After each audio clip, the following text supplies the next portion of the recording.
अस्सलाम वालेकुम नाजरीन, तासु ګورئ عباسم خبر زم شاهد جان زیب د خبرو سر ټکی د افغان کډوالو سنېدو لړۍ روانې دي. نور 1355 کسان افغانستان ته ولېږل شول.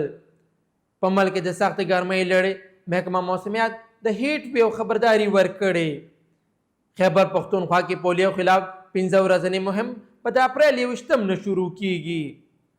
د خبرو تفصیل د افغان کډوالو سنېدو لړۍ روانې دي. نور 1355 کسان افغانستان ته ولېږل شول. په پاکستان کې غیر قانوني مقیم افغان ښاریانو د بیرته ستنولو لړۍ روانې دي. د خیبر پښتونخوا د داخلي محکمې له مخې د معلوماتو له مخې تر دې دمه تورخم لارې نه 1355 افغان کډوال بیرته خپل ملک ته لېږل شوي دي. د اتوار په ورځ د سرکاري چوټۍ نه باوجود 806 افغان سټیزن کارډ لرونکي کسان د تورخم لارې افغانستان ته ډیپورټ شول. همدغه رنګه د پنجاب نه 1040 افغان ښاریان ونیول شول، خیبر پښتونخوا ته ولېږل شول او د هغه ځای نه به افغانستان ته ولېږل شي.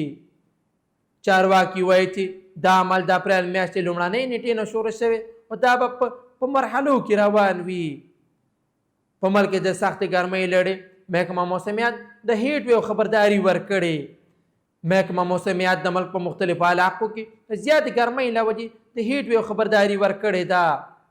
رپورټونو له مخې په سند، جنوبي او مرکزي پنجاب او بلوچستان کې د حرارت درجه د معمول نه 4 نه تر 7 ډګري سنټیګریډ زیات پاتې کېدونکي دي.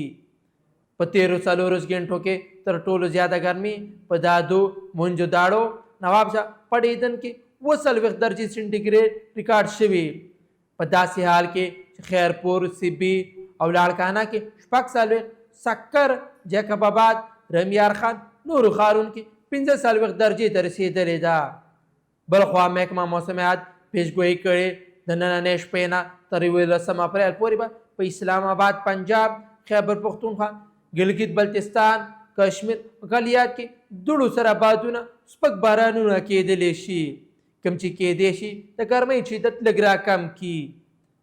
محکمه موسمیات عامه خلکو ته مشوره ورکړې چې احتیاطي تدابیر ونیسئ او غیر ضروري طور سره په لمر کې د وتلو نه ډډه وکړئ. خیبر پښتونخوا کې پولیو خلاف 15 ورځنی مهم به د اپریل 21 نه شروع کیږي.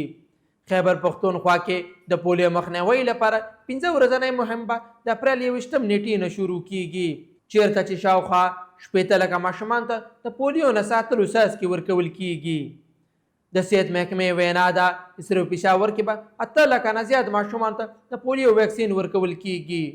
د دې مهم لپاره 10,000 نه زیات ټیمونه جوړ کړي شوي دي او د هغې تحفظ لپاره به 500,000 پولیس اهلکاران مقرروي.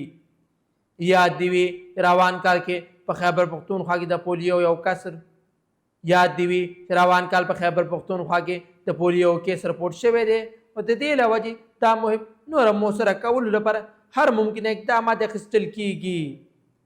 داسې مزید خبرونو لپاره عباسین خبر لایک او سبسکرایب ضرور کوئ.